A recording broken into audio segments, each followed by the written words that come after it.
What's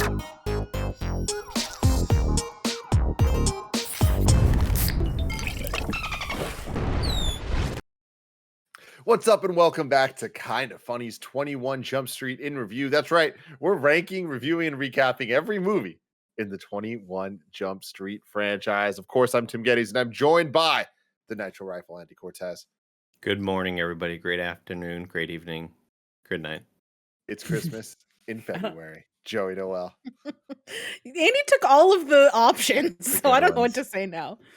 The big dog, Kevin Coelho. Man, it made me really uncomfortable that he was like saying stuff and slowly inching to the right. That is- Just gonna leave the frame altogether. Producer slash Good afternoon, Nick everybody. Scarpino. Tim, nobody ever asks you this. That's amazing. How you doing, Tim? I'm doing great. Very excited to talk about this movie. Not as excited as I was to talk about the last movie, but there's still a lot of good stuff here. Because of course, like I was saying, this is Kinda Funny's in review. Each and every week we get together to rank, review, and recap different movie franchises. Unfortunately, we're coming to an end on 21 Jump Street in review. It wasn't long, but it was fantastic. Next week we are starting up Planet of the Apes in review. We're doing the Matt Reeves trilogy to lead into Matt Reeves' The Batman, that as of recording is 30 days away. 30 days. That's nuts.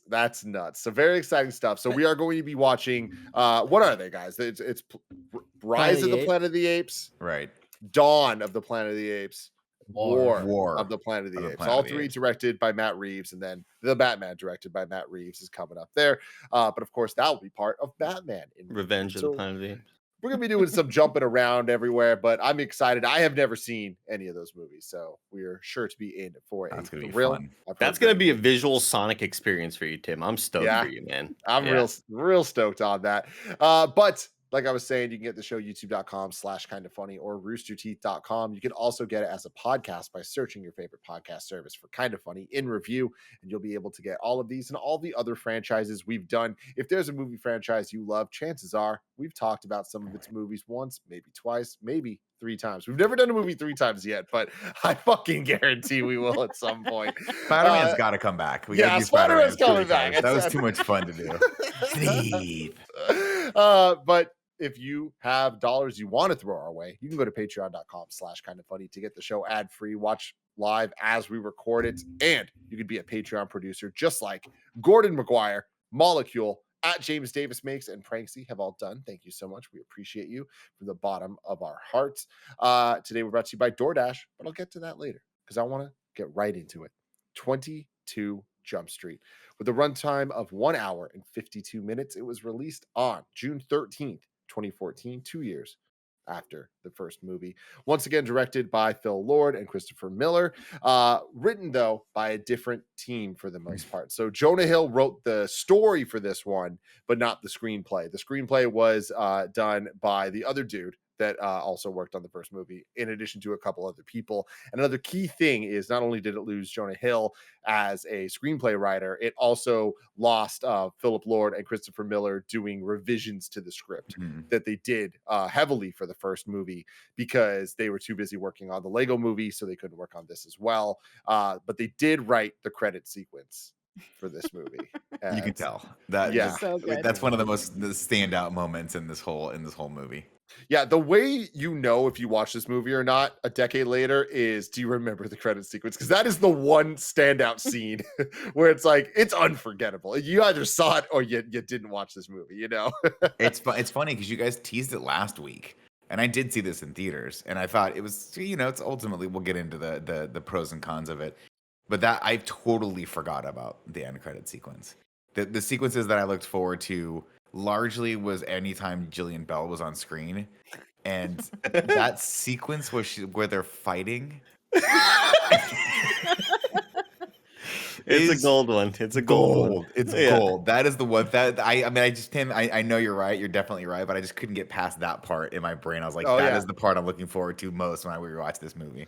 Yep, and it lived up to it. Music once again by Mark Allen Mothersbaugh, so that's really cool. I will say, not as impressed by the use of the score in this one compared to the last. The last one I thought had so many moments that hit hard with the score. This one I think flexed its versatility a little bit more, less highs, but a little bit more consistent, like goodness throughout. It had a budget of 84 million, which, yes, in fact, is double the 42 million of the first movie. That's incredible. So that is very fun, very meta. And a box office of 331 million, way over the 201 million of the first movie. So, hey, they did it, y'all. So without further ado, let's get right into it. Kev, I want to start with you. You being the only person that has not seen this movie before. I enjoyed it. Like, you're right, the highs aren't as high, but also I don't like that, like, they just flipped it and it's like, oh, now Channing Tatum is like the cool one that's fitting in here. But I mean, other than that, it was very funny. I think that the joke where he's banging the dude's daughter, like, it gets me. Like, I don't think that it should get me as good as it did, but like, I enjoyed it so much, and it's one of these things. Again, I don't know that it deserves to get me as hard as it got me, but I was How hard did the text messages get? What's up, Doug? I'm gonna kill you, Doug. Why does my dad have your phone number? Yeah, I mean, Any other thoughts, Kev? yeah, just also the I didn't like the. I mean, I liked the villain reveal, but there was just something weak about her dad that didn't do it, and then she was so over the top that it totally worked for me. But the dad, it just I feel like they could have done more with that, and like he was just so over the top in the same way, but it just didn't work for him. And that's, I think that's more of like who the actors are, right? Where the over the top for the dad seemed just kind of stupid, but like the daughter was just perfect in that role. So good. Really enjoyed her. Andy Cortez. This movie definitely not as good as 21 Jump Street. And I found myself thinking, like, you giving us the facts that Phil Lord and Chris Miller didn't do any revisions to the screenplay, that they just kind of, directed, obviously. It really shocked me because so much of the humor reminded me so much of the Lego and the Batman Lego movie as well, where there was like a stretch for at least 5 minutes where it was nothing but meta jokes about their situation, about their movie, about there's 23 Jump Street. And oh, look, look where he's standing. Looks like a cube of ice. Like, there was just so many. I think I watched the extended edition, honestly, because I don't remember. Real quick, Andy, to cut you off there, because you brought up the cube of ice joke. There were a lot of rewrites that had to happen after rounds of shooting where screenings weren't playing. And the joke for Cube of Ice was deeper, and like there was like levels to it, and they were just like, oh, no one's laughing, no one's getting the joke. So they had to dumb it down to get to the point that, like, okay, people get what they're even trying to reference here, because originally it was like a block of frozen water. And just little things that made it more clever, a little more thought than being on the nose, but it just wasn't playing. Not to excuse it, but it's just like that is a little bit of an interesting kind of insight into why it kind of felt that way, because I'm right there with you. Yeah, like I legitimately think that I felt like I watched the extended edition, even though there may not be one, because I just felt like there was. I feel like I enjoyed this movie less than I did the first time around, and I was laughing a bit less than I remembered. I remember this movie being a lot better than I actually thought it was this time around. But I still found it enjoyable. There was just like a lot of meta jokes that just kept on going. I was like, man, this really reminds me of hearing Lego Batman talk about his relationship with Joker, and just like there's a lot of like parallels there between the humor that all kind of reminded me of the tone that those movies take. But my God, the scene in the bedroom with are we about to kiss, that sequence, and then the sequence of grab the grenade in my pants, and like, why is it hard? Like, it's just like all of that sequence, I'm fucking just dying of laughter, dude. Like, the highs are still there for me. This movie just was a lot less consistent throughout. It was just so superfluous. Like this Yeah. movie was just like it didn't need to happen. I'm glad it did, but my gosh, like so much of it just felt like let's kind of phone it in as best as possible. And even though they nailed a lot of it, I feel like a lot of it was still just missing and lacking compared to 21 Jump Street. I want to jump in with my thoughts right after this because I think they kind of complement yours pretty well. Where I'm very much in the same. I don't even want to say the same pool as you. I'm in the same hot tub as you. We're that close, Andy. Like Wow, we're okay. within 5 feet of each other. You get Because closer if you want. I don't think that they phoned it in. I think they really, really, really tried. I just think that it didn't quite reach the heights of what they were attempting. And I don't think that it was too ambitious. I think that anytime this movie got close to brilliance, which I think it did often, it always kind of got caught being a little too aware of what it was, and just understanding that you are a sequel to a reboot type thing and making jokes about that isn't enough. You also then need to get out of just being another sequel. And I ultimately don't think it did that. I'm with you in the sense that watching this for now the second time ever, I did enjoy it less than I did the first time, and that sucks because the last movie I was glowing on last week I was glowing on the first one, and I think in context next to that movie, this one I feel like I have a lot more negative things to say, and that's unfortunate because it's a really fucking funny movie, and I think that the rom-com stuff that they set up in addition to all the sequel meta stuff, and they set it up pretty early about like what this movie's gonna be, and it is very much using the metaphors of their partnership to actually be like a semi-romantic thing, a rom-com type movie situation, and set up for like how what does a rom-com reboot look like, and that this kind of answered that question. I think that that's a really funny premise, and the supporting cast continues to just absolutely kill. Like Ice Cube was great, giving him a little bit more of an expanded role, pushed on moments of like maybe don't let him improv as much as he is, but I think overall him being on screen as much as he was necessary to hit the highs of the reveal of him being the dad, and I think that definitely is one of the high points of the film overall. I just think that a lot of the rest of the supporting cast wasn't as great as Dave Franco and as Brie Larson, like we saw in the first one, and that sucks because I do think that Wyatt Russell, Wyatt, am I saying that right? Russell. Wyatt Russell was great, and I didn't know it was him like the first time I watched it, and now I'm Yeah. like, oh, holy shit, it's John Walker. And Jimmy Tatro, I kind of wanted more from them. And Yeah. I think they had moments that were great. I think the red herring tattoo, all that stuff, very well done. But I couldn't help but compare it to the subcast from the last movie, and it's just like, oh, this is so good, but like it's not perfect. Nick, what do you think?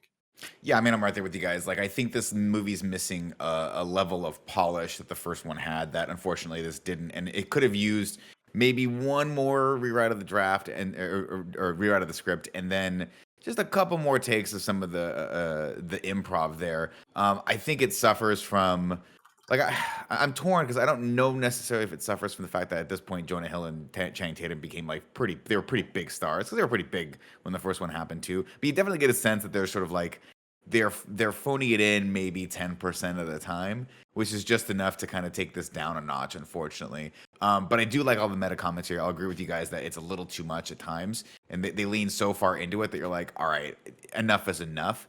But we get some really really fun moments here, and I actually enjoyed watching it more than the first time. The first time I remember being disappointed because it wasn't as good as the first movie.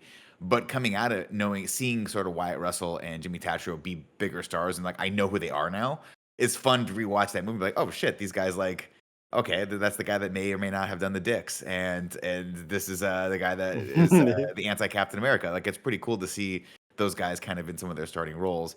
And I will say, the movie maybe didn't have as many laughs per minute as the first one, and it might not be as tight, but the laughs that are there got me. And I enjoyed watching this through and through all the way through to the end. I was like, this is actually kind of a fun rewatch, and it's cool to be a little more critical of it, but it was enjoyable. Joy Noel. I was like really disappointed by rewatching this. I remembered it being way funnier than I felt that it was. Yeah, I was like pretty bummed. I feel like I had to get all the way through the like open mic scene with Jonah Hill before I was like, laughing at a level that I feel like I hit so much earlier in 21 Jump Street, and I was like pretty bummed by it. I think yeah, the roommate is like the high point for me of just like they use her the perfect amount because I think if they would have put her in any more, it would have been like, ugh, not this I again. love every scene that it ends, the scene ends, and then it cuts to the opposite side of the room, and she's just there. She's just been in the room the whole time.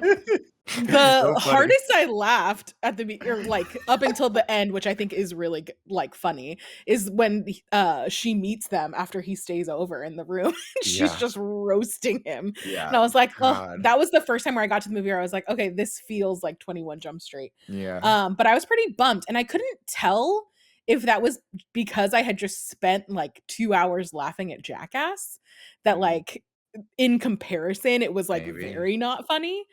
But I was like pretty bummed. I think, yeah, Jimmy Tatro and Wyatt Russell, I think their characters are like it was a bummer for me, at least with Jimmy Tatro, because I like his other stuff so much. So then to see this, I was like, oh, I had way higher expectations when I saw him of what was going to be happening than what actually did. And then Wyatt Russell for me as a character, I thought was like didn't amp up Channing Tatum the way that I like was expecting him to. I'm right there with So you, over, Joe, when it comes to Tatro. Like, I see him on screen, I go, yeah. oh, fuck. Yes! I forgot he was in this movie. This is going to be great. And then I was just kind of like let down by most of what he did. And I think a lot of it was just what they had him do wasn't Yeah, totally. necessarily enough, or maybe directed well or written well, you know. Yeah, and it's probably unfair to hold him to the level of the other stuff that he's done. Yeah. But that's just like where my brain goes and like what I associate him with. So yeah, I remember liking this way more the first time that I saw it than on rewatch, but I didn't have a bad time. I was just like mostly kind of sad. Mm. I would say I had a really good time watching it, and I am with you with just how disappointing it was. Like, it was funny the whole time through. Like, I want more of this for sure. I just like compared to the first, I just feel like it kind of just didn't achieve the magic that the first did in terms of everything kind of all working together to enhance all the other aspects of it. But what I did realize about watching now the two of these is this kind of represents a more modern, and at this point we're talking about 10 years ago, but a more modern take on satirical parody films like the scary movies and things of the 90s, where this was kind of more like it's a parody with the meta-ness and of the culture of Hollywood and all that stuff. And I think that I want to give them a lot of credit for what they did with this, even where there's like dumb jokes that kind of just build in the background that don't mean anything, but it's like it's for the people that are looking for A field goal like post. that whole thing, or even just like all the football stuff, like the fact that their team name is like the Metropolitan City Statesman. Like, it's the most like nothing fucking names ever. And like, Yeah. when they do the whole football, I don't even know what it's called, the hut shit, where they're calling out stuff and they're just like colors, a number. It's like, it's such background noise that if you weren't paying attention or watching with subtitles on, you probably wouldn't even really realize is not real shit, because it's just like they know what they're doing. They're The saying it announcers doesn't as fucking well. matter. Yeah, exactly. Yeah. Everything the announcers say. There's the chase scene towards the end that's like ratcheting up the budget and all that stuff. Like, I thought that was very funny. Didn't fully like it. Never made me laugh out loud the way that the chase scene in the first one did. But there's this scene where they drive by the audiovisual museum or whatever the hell it is, and it's the Benny Hill Museum, and it's the Benny Hill theme song playing, and the cars are going back and forth. It's like, and that lasts 2 seconds. You either get it and see it or you don't. Mhm. And it's like, I appreciate how many layers they throw in here of like, this is the scary movie of just Hollywood, Yeah. right? In general. And I think that they did a good job with that, of this being a sequel. But at the end of the day, Scary Movie 2 is now Scary Movie 1. Andy Cortez.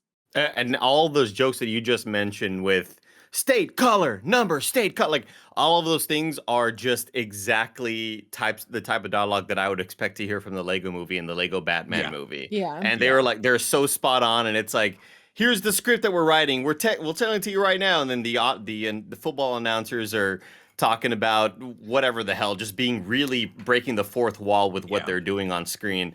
And that's the exact type of humor, which is why I'm really shocked that Lord and Miller didn't rewrite any of this. It just seems like extremely their sort of shit. Well, I think there was also something accessible about the first one to this one, that kind of humor, when pushed too far, makes the second one inaccessible. And that's there's a real thin line, a real fine line between like breaking the fourth wall and parody, and I feel like at this one is a parody movie, whereas 21 Jump Street had moments of it, but for the most part it was kind of grounded until the end there where they start blowing stuff up and all that stuff, but it wasn't as outlandish and ridiculous. It didn't end with them hanging off the chopper with someone, all the tropes that they're kind of trying to make a commentary on or not. And I think that was that in and of itself was what they were trying to make as a meta commentary for sequels, where it's like, hey, every sequel takes it up a notch and ruins the movie. But unfortunately, they actually kind of ruined the movie by doing that. A little bit for me, even though I do think that it was, again, there are some really funny laugh out loud moments in it. Yeah. I mean, the intro with Bad Boys too. Like, no, Andy. Every reference to Bad Boys too. yeah. You have to understand Coloring, oh my there's like gosh. 5 or 6 references that aren't even that. Like even the fact that they cast the bad guy from Bad Boys 2 as Ghost in this is hilarious. The side by side, the arms to arm thing, which I'm trying to get Tim to do with me every time we hang out. I'm down, dude. Hilarious. Dude, The also welcome shout out to Kurt Braga, Cobain. the bad guy from Fast and Oh my Furious. God. Four. Was oh Braga my in this? god. Braga's one of the guys, yeah.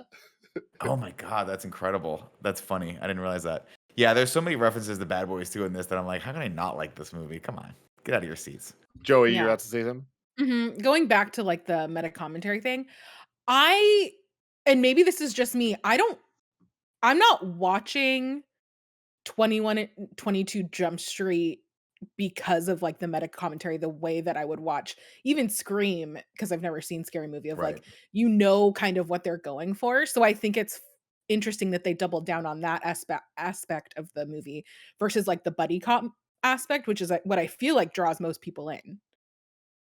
Agreed. Yeah, maybe. So I don't know. Maybe I don't know if there is just like a disconnect between like what they thought this No. movie was and what the audience is expecting. Because Well, I think I don't know if maybe it's just going too far with it, where it just. I Went do past the think it line was of- to a detriment to the movie, though. I agree Yeah, with Nick. totally. Like, it went a little too far, and it kind of hurt my overall enjoyment of it. But I walked away from it feeling overall pretty positive because I think it just ends really strong. Not only with the credit Yeah. sequence, but And I mean- the laugh I got with the that's still my dick. Yeah, that's my dick too. Like, all of that stuff just had me fucking laughing really hard, and I ended up with a really positive experience at the end of it. the Kate Blanchett line, fucking, it made, I had to pause the movie because I was laughing so hard. Like, this movie, it definitely has the jokes and stuff. But Yeah. Joey, real quick, like, I'm right there with you in the sense of what the movie was trying to do. And I just think that both these movies go for two different things at the same time. The first movie went for making a joke about rebooting things that didn't need to be rebooted in the first place. 21 Jump Street. No one needed that. No one was asked. Literally no one asked for that. And they're like, we're going to make it funny, though. We're going to take this cop drama show and make it a buddy cop thing. But then also it's going to be this kind of meta look at stuff. I think with this one, what they had to do was it's a meta look at sequels to shit. And they did that in one direction. And then the other side was, instead of buddy cop, they had to lean more into the rom-com thing. Yeah. And I think that that worked, but I think that this movie needed a third. It needed more buddy cop to balance everything out, to not just kind of feel like, all right, like the thing we loved most about it was their buddy copness, not necessarily their rom-comness, although that is very fucking funny. Yes. Yeah. Go ahead, Joe. Oh, I was gonna say, I think when the rom-comness of their relationship in the first one is like 10%, and then it's 90% buddy cop, I think they flipped it and it just Yep. wasn't balanced enough. Yeah. What I'll say, and this is a point that I'll disagree with Kevin from earlier, is I like that they were like, hey, we're gonna make that dynamic, we're gonna flip it from the first one, and we're gonna have Channing Tatum be the cool guy again, and then have to have him make that choice to come back to the relationship because he's already been there, done that, and he realizes that's empty. I thought that was a cool place for the character to sort of like to play around with, and I didn't mind the rom-comness so much. It's just like everything else in these movies, and again, another meta commentary in the sequels. The rom-comness could have been 30%. It was 90%, right? Yeah. All of the asides and all of the, hey, look what we're doing, could have been toned down just a little bit. And again, that's that layer of polish where you go, let's throw everything into this thing, and then let's start to sculpt it a little bit more back, and maybe a little bit more editing, and maybe a couple more takes that were more straightforward. There's so many lines in the very first one that Channing Tatum just kind of says underneath his breath that got a laugh out of me. The one that always stands out is where the principal is like, it's time to pay the piper, and he goes, who do I have to pay? And it's just him. And he's not even trying to be funny necessarily. He's just saying the line that was written, and it's because he's so silly and goddamn likable that you laugh at Channing Tatum. He's just a charming guy. In this one, it's like, hey, we made a lot of money and we're rich and famous now, and now we're gonna make you laugh. And it's not they're not working as hard for it, and they're not being as subtle with it, and it loses a little something in the translation. But even with I that, think- like with the added budget, Kev, I'll get to you one second real quick. The added budget stuff, like I think with added budget comes great responsibility, right? Like you need to make good use of it and not just kind of point it out and joke about it. And I think that that's really evident very early on in the movie, where the first movie had the best chase scene of all time, where they're in the student driver car, like that. There's comedy ensues from all of this, and then they had the 1, 2, 3, 4 punch joke of the "Is it going to explode? Is it going to explode?" All that So stuff, funny. right? Like everything about that scene made sense within the context of the movie, was so funny, and like was thrilling. There was a plot we cared about, characters were invested in, and jokes that are making us laugh throughout.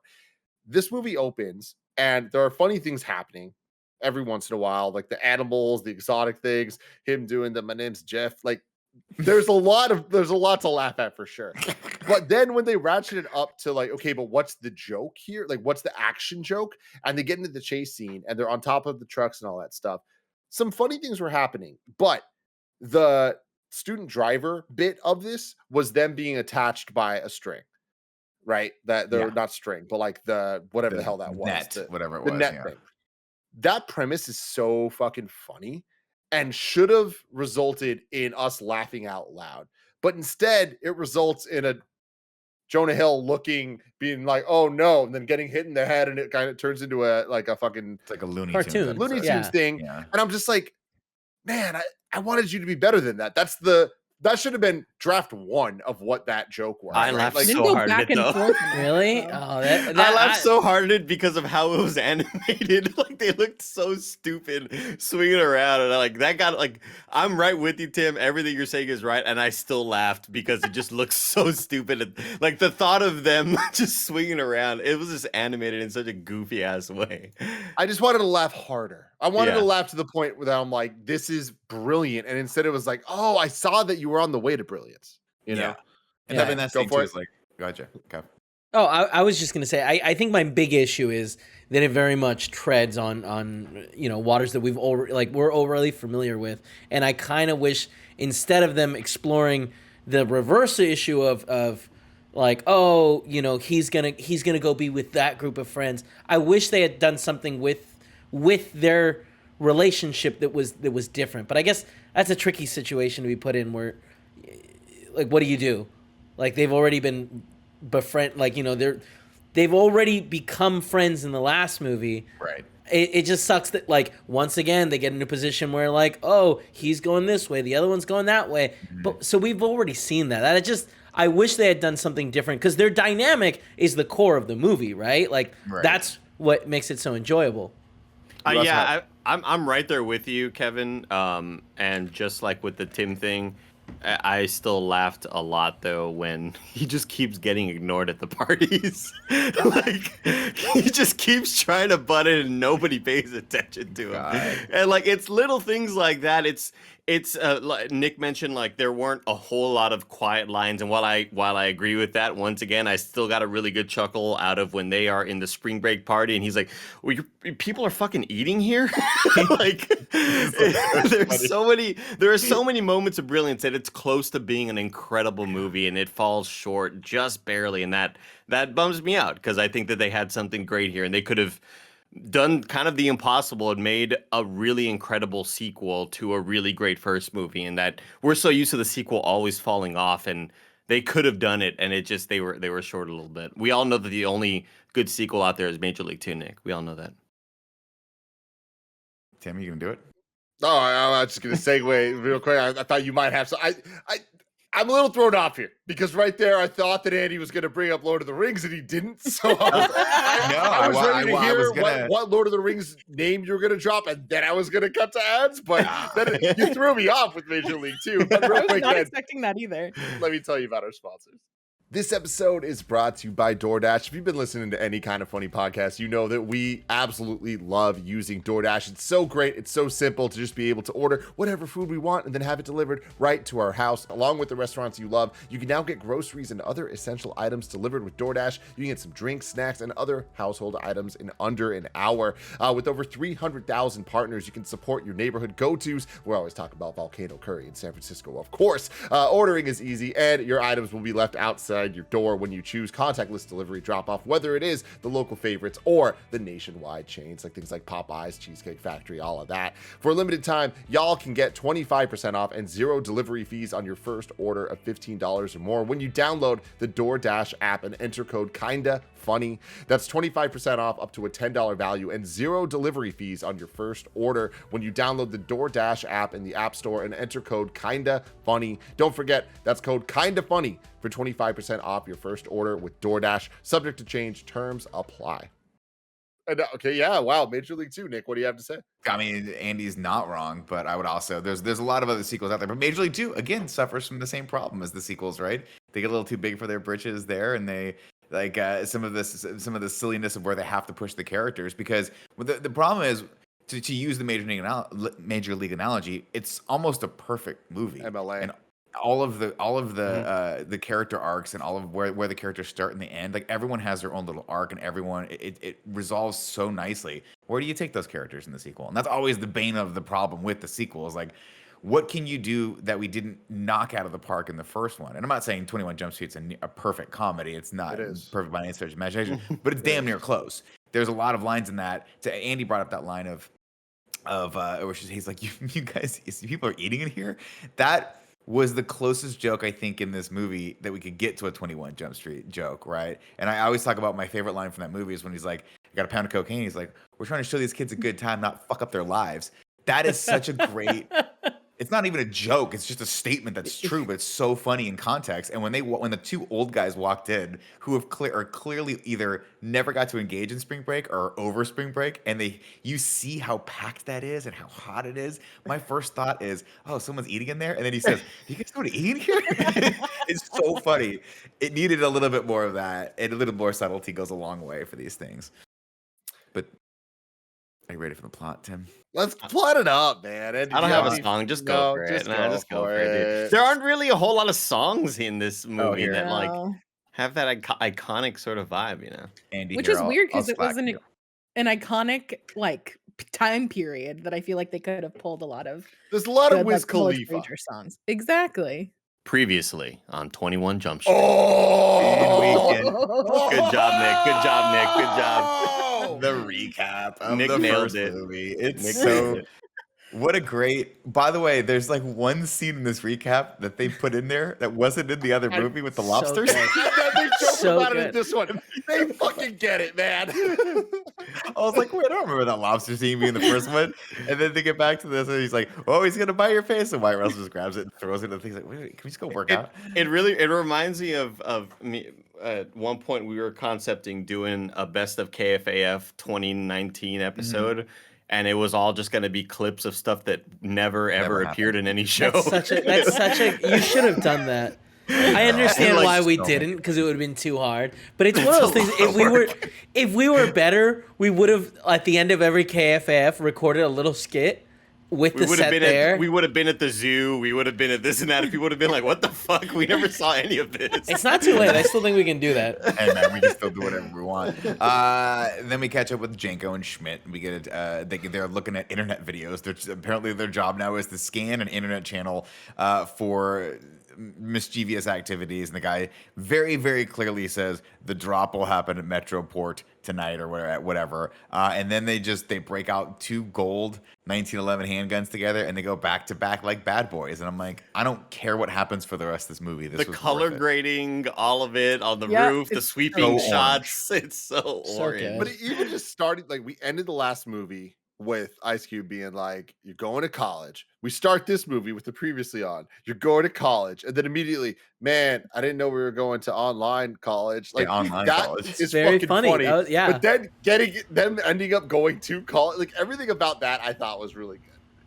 They head to the port and they find the Ghost, who is the crazy Russian guy from Bad Boys 2. Also, the crazy Russian cosmonaut from Armageddon. Not to be confused with Armageddon, Andy's favorite reference to an obscure line from Miss Congeniality, starring Sandy Bullock.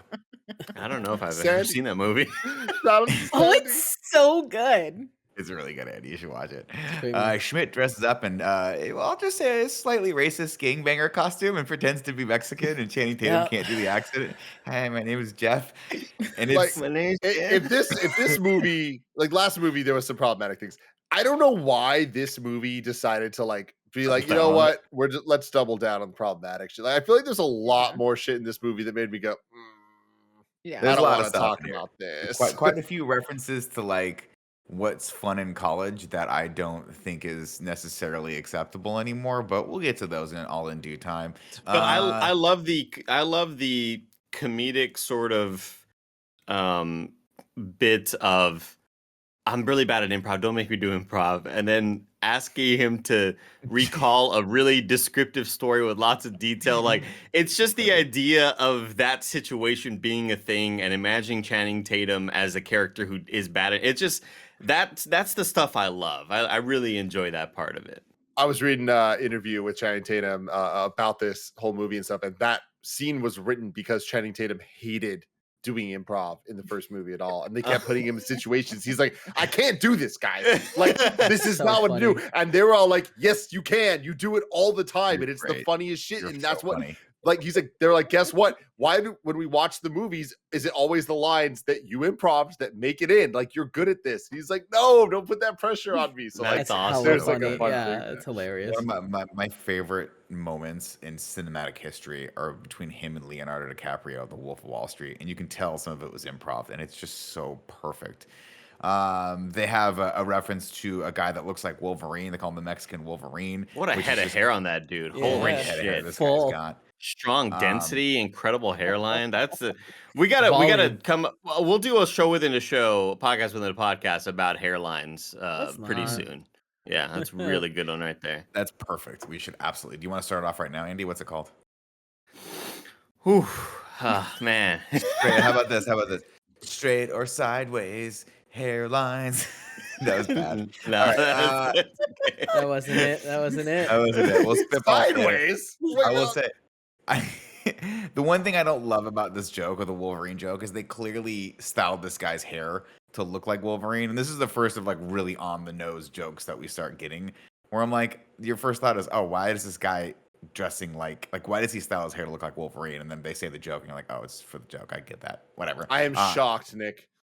During my notes, writing down for movies when I'm watching them, I always have my Nick's gonna laugh at this moments, and that was definitely one I wrote down. Nick's gonna laugh at the Mexican Wolverine. I mean, Oh, all he due for sure. respect- He for sure Hey. laughed. Maybe we didn't get much character growth in this movie, but we're getting it on this podcast. We are. I distinctly remember laughing my ass off the first time I saw this movie, but I There remember we go. I remember the line coming, and I was like, it's not gonna hit, and it didn't hit for me, unfortunately. I'm And in the Cortez- early pre-pro phases of figuring out this hairline theme song. Mhm. And I Googled the 2001 seminal 2001 film starring Lance Bass and Joey Fatone called On the Line. Okay, Oh, yeah. perfect. And so Love I'm that. gonna do some research, watch that movie, figure out if there's any songs there that are indicative of what On the Line is. Everybody knows that movie. Yeah. So I'm gonna watch that, and I'll come back with a theme song, and it'll likely be On the Line Is themed. Maybe I get Joey Fatone to do a cameo for me. Who knows? That would be incredible. I'm gonna throw this out there also. The term borderline, Oh, okay. really good too. Oh. isn't there a Because video I game that keep is on it's about? pushing my love. Spec Ops: The Line, No, isn't the Hardline? Army of Two. Battlefield Hardline. Yeah, we're getting there. They're cops, Yeah, right? it's fine. We'll figure it out. We'll figure it out. That's Of course, Tetris they- has lines that drop. I don't know. Wow. That's true. Tim, That's true. you're out of line right now. Oh. Let's see. Back, they go onto the truck and they think that they are buying drugs, but in fact they're buying black market exotic animals. Their cover is blown. One of the like octopus inks in Schmidt's mouth, and he goes, "Oh my god, it inked in me," which in and of itself is not that funny of a line. But just put that one in your pocket, Andy, because that comes back and gets the funniest laugh, the biggest laugh out of anything in this movie for me in the post-credit sequence. It's hilarious. I want to stop it right there. The white parrot broke free of its guideline at 6 minutes and 41 seconds, and actually attacked Jonah Hill. Quote, "That was not acting," says Channing Tatum. "I don't like birds." Incredible. Nor should you. When do you think Kevin's gonna get a bird? Soon, right? We're Would you put it there. past Kevin to have a falcon just right over his right shoulder, right there Y'all, by the window? when we I were know you can hear me, little, Kevin. I know you can hear me right now. I saw you coming. my mom bought 2 finches. Finches are the Pomeranians of birds. They're just like the tiniest little nothings. And one day they escaped from the cage. And on that day, a 8-year-old Tim, Kevin, and Cool Greg had to run around the house trying to catch these fucking birds. I And the hate thing those was- birds so much. They're the type of birds you can't touch them because they like the oils of your fingers fuck them up, and the birds die. What? But like it's a whole fucking thing. Well, no, did the birds they died die or later. did- They didn't die because of us. But And like, why look, did they die, Tim? Why did they die? Because so we can get back up. No, because the You're boy, fucking- because the boy pecked the eyes of all the All right. girls. Yeah, look, It was horrifying. I just I fucking hate jumped those to birds. the death part, Kevin, to not get to the specifics. Okay, I just want to say we had nothing to do with it. Nothing to hope do with it. that I this was is not One involved. of the podcasts that my mom decides to skip because she's been trying to get me to get a bird for years. I was like, I don't want a bird, and I feel Joey, like she's this is gonna team why up with this Nick is why I hate to make birds. me get a bird. Oh God. I hate I don't Nick think- I so don't think much. Kevin's I ever hate gonna Nick bird. so much, so we could get back up. God, Tim, remember my mom briefly had a bird? Oh my, yes. It was during Christmas, so there was a Christmas tree, so the bird kept going in the Christmas tree. Nick, please move on with Why the was plot. the bird not in a cage? Oh, One in little the bird. house? Questions. In the house, she didn't like putting him in the cage. Pepito was his name. Pepito was his name. Oh my God. Yes. What is this podcast? These are true stories, I man. don't- I don't know what to tell you. All right. Back to the plot. Their cover gets blown and the truck takes off, smashing through their beloved Camaro from the first film. Janko climbs up on the top of the truck with ease. Schmidt falls off and hangs off the cargo net. I like this. In my brain, this is like a little nod to the beginning of Beverly Hills Cop 1, but maybe it's not. Janko starts smashing through the window. One of the guys calls him the Terminator, and then Schmidt hits a pole and pulls Janko with him, and together they hang like two, dead weights, and it's not a good thing. It was like but then- like shoes on a telephone. exactly. Yeah. exactly. The humor for this didn't hit. This was the first moment where I was like, huh. Well, that's not true. I guess the part where he's like, tell him the story. Like that moment was good, but like the improv that happens right after that, I was just like, ooh. And then it was not feeling great after Not a this. great start. Yeah. No, one of my notes for this was like, I didn't laugh the entire opening scene, and that's when I was like, oh no, Yeah. what do I not remember about this movie? Yeah, that's Not why a I was great like, dang, I start. remember this Yeah. being a lot funnier. Yeah. We're back to Nick Offerman's office, where he gives them the assignment again with a lot more commentary and sequels. Quote, as if spending twice the money guarantees twice the profit. Then he tells basically the entire plot of what this movie is going to be and sends them off. Janko wants to just hammer his way through the ceiling. He's like, we got a ceiling. We just want to hammer our way through the ceiling. And I'm like, that's pretty funny. Uh-oh. But just put that one in your other pocket, Andy. Remember, in your first pocket Right. is that one line. Put this in your other pocket because that one comes back again. Wait, what was in my first pocket? The line, it inked in me. It inked my mouth. Inked me. That's Yeah. right. Inked my mouth. This is funny, the whole spelling out the plot shit. I love that. I love they did in the first movie. I love they did it again here. But I love that they have the line of nobody gave a shit about the Jump Street reboot and whatever. Like the fact that even in canon, in this world, the Jump Street reboot is a thing for the police stations is so fucking funny. But it reminded me, like, I remember watching Philip DeFranco when they announced 21 Jump Street reboot just was even a thing, and watching his reactions like, why the fuck would they do this? And like, it's just funny that like the movie was such a success, and here we are with them making fun of all of that stuff. Like, what a world we live in. Of course, he says, listen, all I want you to do is do the same thing as last time and everyone's happy. It's like the problem, this all started because we strayed away from what the last time you did. We're gonna do the same thing last time. Everyone's happy. So they head to another abandoned church, and we get a comedic beat because it's across from the first abandoned church. God, so And good. And they walk in, and the gang's all there, and we get the reference where he's like, Yeah, "Look that at is really convenient. Yeah. Like, those lines have get me good. He says, "Look at Dixon's office. It looks like a giant ice cube or cube of ice." Eh? Boo. And then he says, Dixon says, "This is a Vietnamese." He's like, "Look, it's the same church. We even have a Korean Jesus." He says, "That's Vietnamese Jesus. Look at He's like, "Look at Vietnamese Jesus, just dripping with swag goo." What a Look like sign that of the line.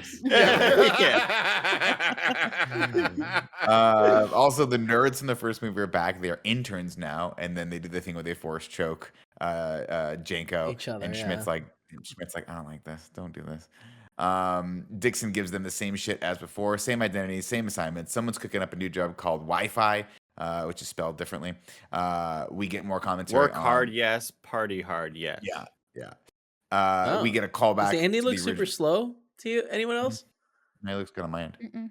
Oh, okay, never mind. I guess it was my imagination. Chat, let me know.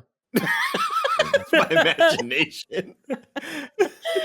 And then he ends the whole conversation with infiltrate the dealer, find the supplier, of course, which is his the line from the first movie. So they head off to college, and Janko is taken aback. He says, "I'm the first one in my family to pretend to go to college." It's a good line. That was I feel like that was one of those lines where those weird like just one-off lines from Channing Tatum that totally hit under like a throwaway line that he just nailed. It's so good. It's so good. They go through all the things you need in a dorm, including those like pop-up hamsters and all these things. Then there's one moment where he's Hampers? like, Hampers, hamster, yeah. excuse me, I was hamper. like, what? I was really confused there for a second. I was like, I think Nick watched the extended cut. maybe. And then at one point he goes, "Is that cum on the mattress?" And he's like, "It is cum on the mattress." And then he screams, "Already got cum on the mattress, dog." That's a good one. And then we get introduced to Kenny and Keith Lucas. But playing the that sequence of them setting up the dorm, just like I love that sort of shit. I like it's so out It's of very what Wes the Anderson. world is. It just like here we are kind of making this YouTube video suddenly. It works for me. It works really well for me. There's that style, and then there's also, we'll talk about it later, but I laughed so hard the first time. Not this time because I knew it was coming, but the first time it's the split screen with both of them walking, and Schmidt's like throwing his gun up in the air, and you see Channing Tatum walking. You're like, "Oh, he kind of looks like he's in the same park." And then he walks up, and then the line just goes away, and they're like in the same, but like right next to each other. I'm like, that's actually kind of really funny. We get introduced to Kenny and Keith Lucas playing the Yang twins, which is really well done. They're really funny, and they call Schmidt and Janko out for looking old as fuck. And then because they're brothers, they look at each other and they're locked in, and they say the exact same thing. And then Janko and Schmidt try to do it, and they fail miserably. Ready, Andy? Yeah. Paper Pirates, clips, baby bananas, feet, I don't know, sun, words, anger, shoes. quicksand. Nailed it. I love this bit, and this Hilarious. reminded me of why I love 21 Jump Street, of them setting things up. They're going to come back throughout the movie, both comedically and thematically. I just still don't think that this ever hit the highs that I was looking for from it, but I liked how it kind of throughout the plot did a good job of aligning sides of who's with who at what moment. And we have so many iterations of this that I thought always had a laugh. I just don't think they ever reached the laugh. Who are these two dudes? They're comedians, right? They're fucking funny as hell. I Yeah. don't know. Keith and Kenny Lucas. They're called the Lucas brothers. I don't know. Like I I've don't- seen I them don't do know. stuff on Adult Swim before. I've seen them on Comedy Central before, but I don't really know if they have ever really had like their thing, you know. Big breakout thing. Yeah. Yeah. Not that I know of either. They had Uh, Lucas Bros Moving Co. TV series for 2 years. That was like an Adult Swim thing, right? I believe. I think so, yeah. Janko is worried that everything's going to be like last time, which really sucked for him. But then they discover they have co-ed bathrooms, and we get a little comic beat here where Schmidt's like, he's like, "What's up?" She's like, "Nothing. What's up with you?" He's like, "I'm just exhausted from inventing Facebook or whatever students use." Then we get And introduced. so again, I hate that I keep just saying things like, "Oh, this is why I don't like this movie," and like because it bums me out. But like 21 Jump Street was over 10 years ago, and I feel like I'm walking away now being like, "Damn, it was so ahead of its time." Mhm. A lot of this jokes, I'm like, "Oh, this seems behind the times, even Yeah. for when it came out," and like that's unfortunate. Like because that type of joke, this is years after even Social Network was the thing. Like that's not relevant.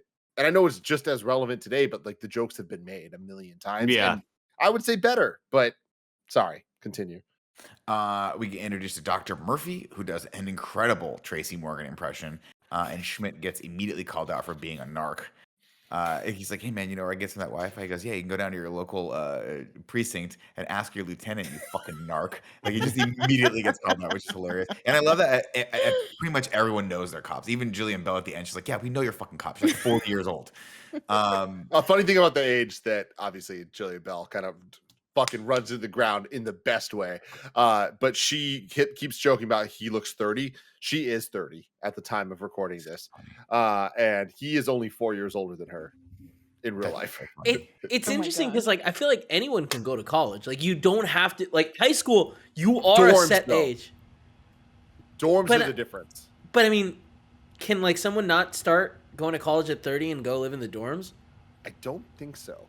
I have no idea. I think don't see There's why a not. girl on TikTok that's doing it right now, but I don't Yeah, know. Whoa. Joey, hit her up Is she and a ask narc? her how old she is. No, that's the thing. Like, This it just, it's so interesting that that joke, like, maintained from the last one. Because I feel like in the last one, it makes a lot more sense. Right. Yeah. Of everyone being like, there hey, is an age you're limit for high clearly school. not 14 to 18, right? Yeah. Yeah. So I just, the same thing. They're treading the same fucking waters. And, like, come on, we get Doesn't it. They're quite. older looking. Yeah, exactly. We get a little cameo here from Patton Oswalt, who calls so calls on funny. Schmidt to tell him about cocaine. And Schmidt's like, it sounds like your cocaine's, or Jenko, I think says, sounds like your cocaine's being stepped on. But Patton Oswalt tells him he needs to decide who he's going to be. Are you going to do the same thing over and over again or pick a different path? You can do whatever you want to do. You can be whatever you want to be. He's like, I can do whatever I want to do too. I have tenure here. I can do whatever I want. I'm sleeping with two of my students, her and her. And I haven't been in college in 20 years, but I assume that this vibe hasn't changed, right, Tim? There it is. They go to a campus open mic, and one of the local improv groups is there. The campus improv group is there. And I laugh my ass off when one of the crew asks for a prompt. He says, oh, I'm hungry. I wish I had a... Tampon. That's That's what you told me to say, right? Yeah, that was perfect. Thank you. Schmidt spots Maya, whom he recognizes from his psych class. He asks about Cynthia because they were... And who I recognize from the College Humor Disney Princess Spring Breakers skit that is so fucking funny, and I recommend everyone go watch it. I love her. She's fantastic. She was also in a couple other things. Greek. She was on Greek, which is what I know her from. She's great. There was a couple of references to Greek in this movie as well. But I don't know because I didn't watch the show. But Gia did. Oh, She it's kept so marking out. good. Greer grammar. Oh. It's a good use of that term. Schmidt gets talked into do some poetry by Maya, and it's incredible because there's moments of it that I believe are just an inside reference to "So I Married an Axe Murderer," and then Him doing it. Joey said it earlier, but like it goes from to laugh out loud, like in It the wins blink me of an over eye. real fast. He did it. Jonah Hill nailed that scene in the same way he nailed the I've Got a Crow scene in the last movie, where I'm like, you motherfucker, you're so funny. It's funny though because like I guess in the first movie it felt effortless, and in this one it feels like they're working for the jokes. Does that kind of make sense? Like in this one, I was like, he's working. It's like when I see comics who are like, I'm gonna stay up there, but I got a 10-minute set, but only like really 6 minutes of good material. So you got to work real hard for that extra 4 minutes. It's kind of what this feels like. They, of course, are out of leads, so they decide to turn to an expert. Enter Rob Riggle, who and Dave He's so Franco, good. who I wish they could have found a way to integrate into this movie more. You want to talk about more X factors? That's what this movie is missing. Now, two things with this. One, did you notice that when they were like, who are we going to look for? Channing Tatum's eating Doritos.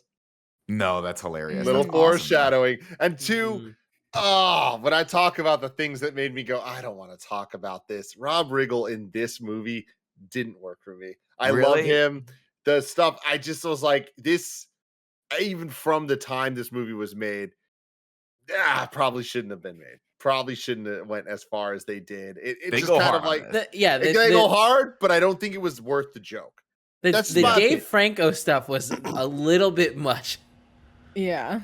The line that gets me, that I think was in the trailer and still got me this one was, he was like, I'm Eric's bitch. And he's like, and then you hear Dave Franco in the back go, no, you're not. And he goes, yes, I am.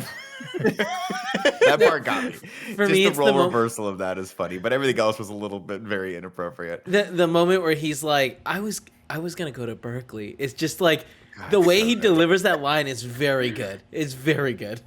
Of course, Mr. Walters points out the reflection of the car door. He's like, we're out of leads. Like, no, you're not. Look closer. You didn't even look at the picture. Find the tattoo. Find the dealer. Of course, they're looking at a tattoo of a bazooka that says "boom" on someone's bicep. So they set about trying to find that person, and they head to one tattoo parlor. And the artist is like, yeah, I did that. I did it.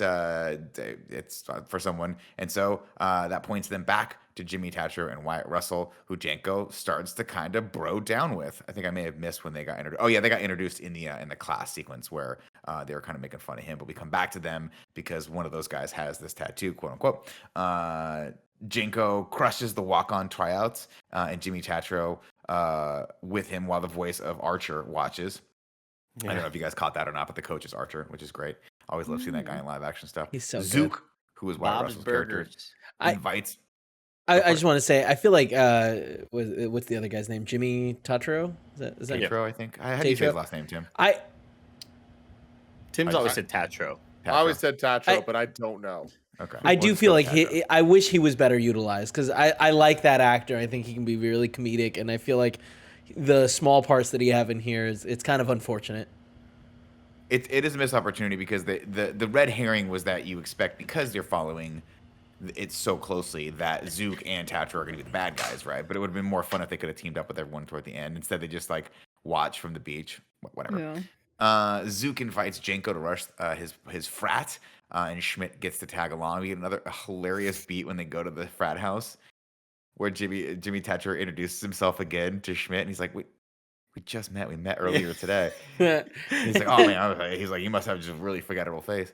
Janko wants before they go to the party, Janko wants Schmidt to hang back, but he's like, "No, I'm going to come anyway." And he throughout goes- all of this, Schmidt is just getting completely ignored in every Just shit conversation. on And I'm dying every time. And then finally we get that climbing sequence. He's like, "Sorry, man, I don't do parkour." Like, I'm not. so funny. We get a nod here that hits really close to home for me, and I'll tell you why. Because as they're getting ready for the party, Janko's wearing a puka shell necklace, and he's like, "Dude, it's not 1994. You can't wear that anymore. You gotta take that away." My brother used to have a necklace like that was very, very popular. It's mid-90s. incredible.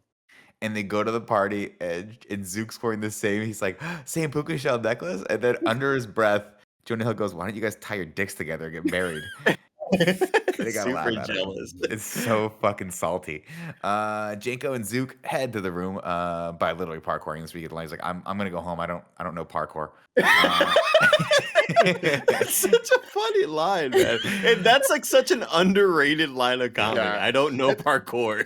I feel like we got multiple of those lines back to back here with that and the one that the things are different since you didn't go to college. Like that is so funny. Like those two so close together. It's like here we're starting to hit the point of the movie where I'm like, you know what? I need to stop being critical. I am enjoying this Just a have some lot. fun. Yeah, Yeah. just have some fun. Schmidt heads back to the dorms and spots Maya, and they talk about a sculpture that looks like testicles. Maya invites him to go hang out with them at the art building. Meanwhile, Zook and Janko are just amazing together, and they're totally in sync right off the bat. Schmidt walks Maya back to her room and spots Cynthia's room. Over at the football field, Janko spots Rooster's tattoo, but it's not the right one. It's a fish instead. Zook talks Janko into joining. What's that? The tattoo was just really good. It was funny. The red. He's like, that's an oddly specific name for a football team. Zook talks Janko into joining the football team so they can throw bullet passes at each other. But then Janko spots his tattoo and it says boom, and it is the one they are in fact looking for. Maya and Schmidt wake up the next day after having sex, and then it cuts over and Jillian Bell was there, and she is fucking perfect. She just delivers a series of one-liners. The funniest of which I think she said, I thought your hip popped out at one point. I mean, you know And then how good she is because when she is doing all of this, my first thought is, I hope it's her. Like, I hope she's the bad guy because I want more of her. More of her. And that's always a Yeah. good thing for a random character reveal. And then she has what I have to think is the most biting jab ever. She goes, "Tell us about the war." Any one of them. Any one of them. God, that's so good. That's so cuts to the core. Her name is Mercedes, by the way. She was Cynthia's roommate. Maya felt bad for her, so she invited her to room with her, and it's been just a disaster. Schmidt kind of gets clingy, but Maya tells him to hit the streets, so he packs up his Jordans and leaves. Tim, what Jordans were these? Oh, dude, I regret to inform you that they are not a numbered Jordan. Those are Oh. very much Team Jordan shoes that are not ones I would recommend to anybody. I digress. Schmidt tells the whole team that they go to the office, and he tells the whole team he got laid last night. And Captain Dixon's like, "All right, I'm gonna give it to you a little bit," and he gives him a pound, which is great. When this happened, I was like, what a weird like sidestep for this, but it pays off so well. It so pays off. Yeah. It so pays off. It seems so forced. And then the reveal then happens it's later, and it's like, so perfect. that makes sense. Janko, of course, has taken one class in human what's the name? Sexuality. Human Sexuality, sexuality, and apologizes to Schmidt for all of the slurs that he used in high school because he was a quote homophone. A homophone. This whole joke is so fucking funny. And like I will say that maybe I'm just wrong about this and it's been done before, but like there was this insurgence of the kid that thinks they know everything because they went to college and took one class that's about any type of sociology ever, and now all of a sudden they're an expert in everything. I think this movie did a really good job about playing with that trope. I think it got insensitive in a couple ways of how it dealt with that, but like it was overall worth the journey. But I Yeah, think I the think so. commentary is spot on, right? Especially at the very, very end where he gets in the fight with the guy who calls him the F word, and he's like, and then he schools him for a second and then headbutts him, and it's like, okay, we're just back to violence. I thought that actually played out quite nicely. I do think that I missed one line here somewhere where they're walking around campus, and he goes, man, I don't think it's gonna be that hard to find. It says Wi-Fi is available campus wide. Everywhere, 24/7. 24/7. He's like, are you sure they're talking about that, the drug, or Fuck Well, you, so stupid brain. with that, like that's so fucking funny to me. But like with this movie and what it is, and the satire and the parody and all of it, and the drug being called Wi-Fi, like I almost feel like I wanted more of the drug is internet, the drug is Wi-Fi, like you know what I mean? Like some type of commentary on something a little deeper, which I felt like the first one did have. And I feel like this movie kind of like it's funny because that word sounds like this word, you know, instead of like actually having something to say about it. It's not clever. They of course are eating Rice Krispie treats, and the brothers come in and are like, "Oh man, you guys are gonna start tripping balls." They're like, "Why is it?" Because that has a ton of Wi-Fi in them. You're gonna get real focused real quick. They're like, "Oh, I think we're gonna be okay," and then immediately start tripping balls and get super focused. So they decide to use all that energy to sneak into the frat house and bug it. While a meeting is happening downstairs to decide And they're just who they're gonna drilling invite to holes. pledge. They're just drilling holes This right above them. Right above them. So much. But so this many holes. part got me so hard because it's another great use of the editing gag where it's close up on hole, close up on hole, close up on. It cuts over. Schmidt's trying to say stop, and then it cuts back to it. And he's just so focused, and then it cuts Wyatt, and he's drilled 10 holes in like a next to each other, foot. He's like, he's like, okay, give me the camera. This one's perfect. Give me the camera. He goes, I'm trying to tell you, I'm out of cameras. I don't have any more cameras. It's fucking funny. And they've hidden cameras everywhere. Of course, they don't get discovered. I love it. There's that moment with all the blinking lights, and he's Wyatt. Is it Wyatt? Wyatt Russell. Yeah, Wyatt Russell's about to go in there, and they just gingerly drop stuff around shit, yeah. because like Perfectly over it. Yeah, all the blinking lights. I was like, how are they gonna like get away? Like, there's no way they're not gonna see it. And like that gag got me really well. So stupid. It's There so also Nick is going to be taken completely out of context right there, where he said this part got me so hard. I looked and I was like, no one else is breathing. Okay. Joey, I was like, Oh, no. I see what you're saying. Yeah. You guys get your head out of the gutter. Tim, you're the only one that cares. That got me well. How about that? No, that's not even good. It got me Forget good wasn't or making made any you laugh hard, but not Yeah. it got me hard. Yeah. Yeah, there's no way to It's, paint that one. Yeah. They're good around that one, guys. So they escape, and it's a little bit of red herring here because you think at first Zook sees them and is pissed off. They, of course, get hooded and thrown to the back of cars as they trip balls. And man, again, you want to talk about something that got me the first time I watched this. Another fun, silly kind of Wes Anderson style moment. Schmidt has to go to hell where they're playing nothing but 90s like Creed. Creed. And then Janko has this Ass fantastic and trip titties, dude. where it's just ass and titties, and he's getting tickled by a football and rides a little mini Lambo. He's like, I finally got my Lambo. Dude, the fact I'm that getting Creed high. is playing. I'm going up. And I then, of laughed course, Schmidt- so hard at the fact that Creed is playing, dude. Well, and Jonah Hill Unbelievably has funny. that perfect Arrested Development George Michael Bluth like sad stance too. Yeah. That Mhm. really sells it.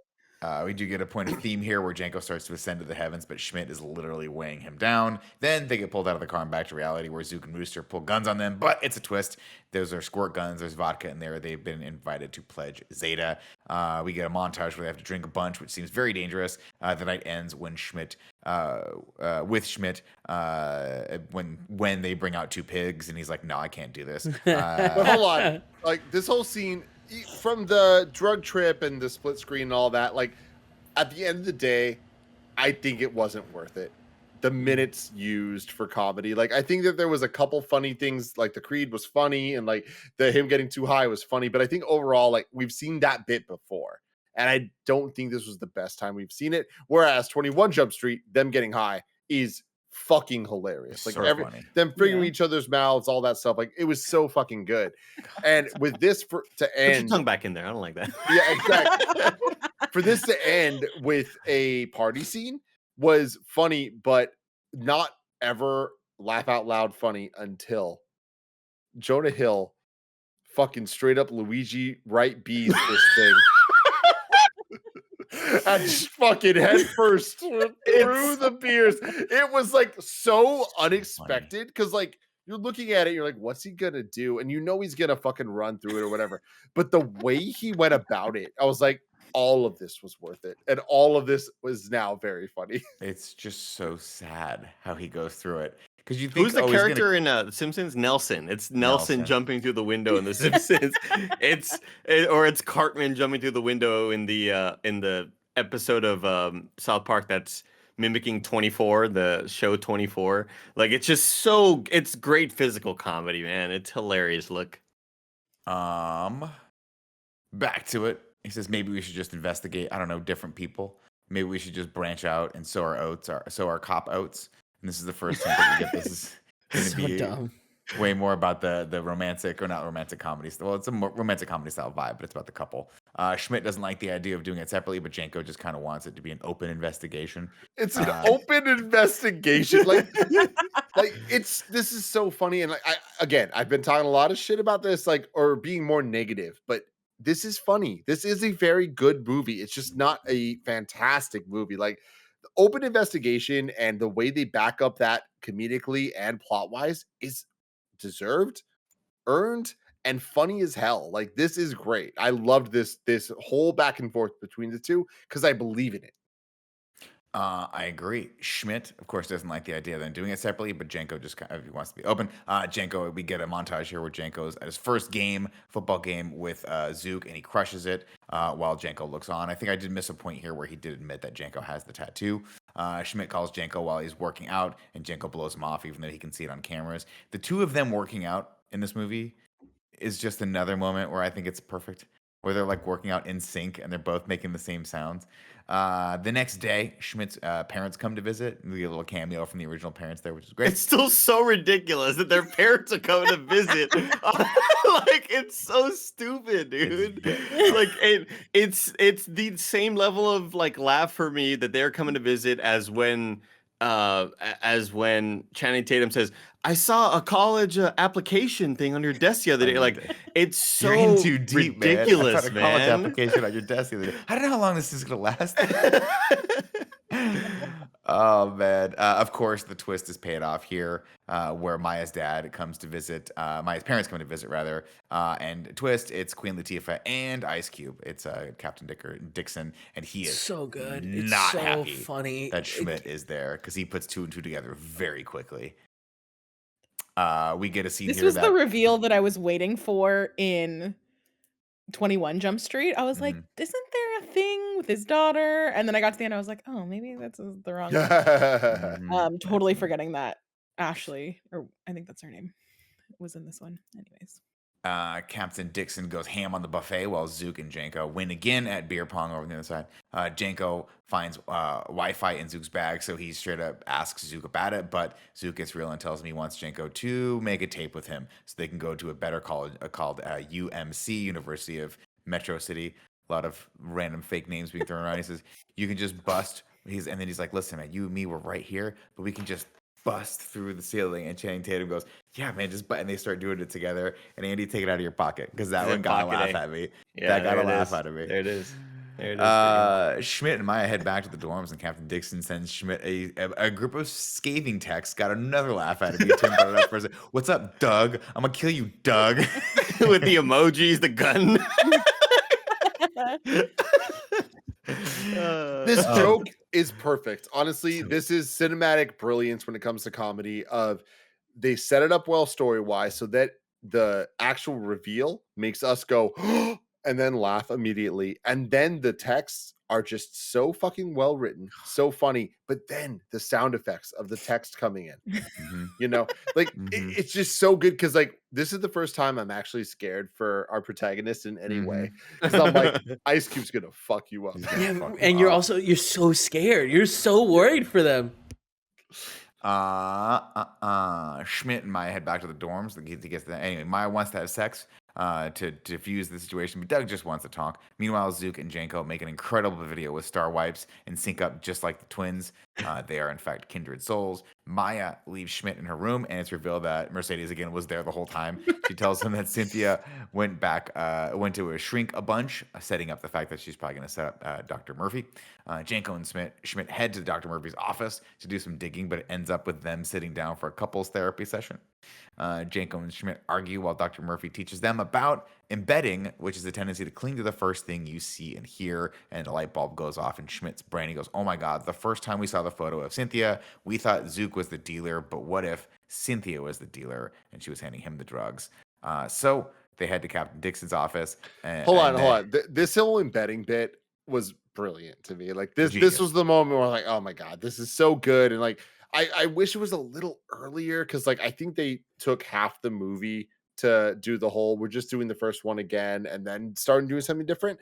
I wish they did that maybe like 20 minutes earlier to allow the second half to really shine and be its own unique thing. Because with the embedded bit, where they were syncing on the Jinx, you owe me this. And they said, Jinx, buy me a beer. Nice twist on what? Like that whole thing was so funny because that's the type of meta where one of the characters didn't know what it's a twist on. Only one did, but they both were doing it. And that is so fucking funny. And then them getting into the embedding conversation and like the double entendre of what embedding could mean. Like this was 21 Jump Street at its best. And I just wish it happened a little earlier because I think it could have resulted in brilliance. Yeah, I enjoyed a lot of the psychiatrist sort of moment with the teacher. And I really wish that, like, when we get into this latter portion of the movie, I can't believe the movie's still going. Like, not that I'm like, this is dragging, but I'm like, oh shit, there's still the whole spring break sequence. Like, and we're about an hour and a half into this. This is kind of late. Like, how much of this is there actually? So I was pretty shocked at, like, I wish we had gotten to the latter portion sooner because I think there's maybe more opportunity for comedy in the spring break kind of environment. And it all happens pretty quick and it gets wrapped up pretty quickly. It's so funny you say that because remembering this movie, I would have bet you dollars that half of this movie happened duing spring break. Yeah, me too. I swear to God, I was like, wait, when the fuck do they go to Mexico? I thought the whole movie was in Mexico. And they're there for 5 minutes at the end of it, which is funny. But also we get like some. Sorry, go ahead. Oh, I was gonna say I also think that this scene with the psychiatrist plus the breakup scene are the two scenes where the rom-com vibe of it are the strongest. And I think if they would have taken out some of the other throwaway parts of that and replaced that with more of the buddy cop vibe, it might have been balanced better. Yeah, totally. I disagree, Joe, only that I think the best rom-com moment is the scene where they are prepping to go to Mexico for the spring break thing, or they're in Mexico already. You missed a spot. And it's it's Jonah Hill's. That Jonah Hill's the best in the movie, though. It's Jonah Hill's physical comedy. It's his. So you could tell he wants to laugh. He's trying to keep a straight face, And he's looking as serious as ever. And anytime Channing Tatum says something, they cut to Jonah Hill's just fucking doofy ass face, like, yeah. Like, he just looks so serious. And I love that. I just love it all. Like all of that. I wish there was a lot more of that. It's so well done. They head back to Captain Dixon's office as Schmidt straps on Kevlar. And Jenko's like, "Why are you wearing Kevlar?" So fucking and then he good. sees, Oh my god. he sees the picture on his desk and puts two and two together. And this scene could have gone one of two ways. They could have probably just had him be like, "Oh my god, you're having sex with the captain's daughter." But no, they're like, "This is 22 Jump Street. That's some 21 ass Jump Street shit to do." He gets up, goes outside, announces it to every single person, then dances around the whole cube and comes back in. And then he's like, "How are we High-fiving everybody?"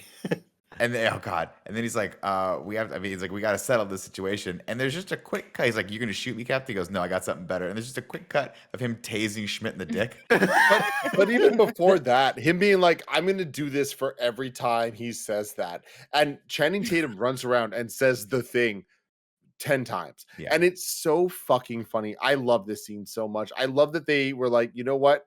Fuck movie rules. Let's just do what's funniest right now. Yeah. And they did it because, like, it is so real. Like, this felt the most genuine. And it brings me back to, I believe in Channing Tatum and Jonah Hill as friends. And this is them being friends. And guess what? Ice Cube's their friend too.